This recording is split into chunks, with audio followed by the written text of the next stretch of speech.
कुठेतरी न्याय मिळवून देण्यासाठी सर कुठेतरी फिरतायत। मला असं वाटतं की एवढ्या समर्पित भावनेनं काम करणारा माणूस आपल्याला सहजासहजी आपल्या अवतीभोवती पाहायला मिळत नाही।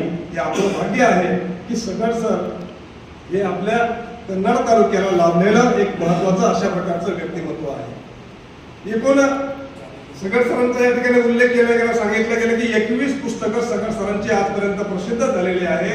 खऱ्या अर्थानं मी स्वतःला भाग्यवान समजतो ते यासाठी की सगळ सरांच्या प्रत्येक पुस्तकाचा मी स्वतः साक्षीदार आहे। प्रत्येक पुस्तकाचा अगदी अण्णाभाऊ त्यांनी आपला ऐतिहासिक गौरवशाली मातंग समाजाची परंपरा या संदर्भामध्ये सर जेव्हा संशोधन करत होते, अभ्यास करत होते, सगळ सरांचा आणखी एक विषय मला या ठिकाणी सांगायचं आहे की सगळ सर हे आमच्यापेक्षा ज्येष्ठ आहे, अभ्यासू आहे, मार्गदर्शक आहे। पण त्यांच्या अनेक पुस्तकाला मी प्रस्तावना लिहिलेल्या आहे, अनेक पुस्तकाला सांगता येणार नाही मला।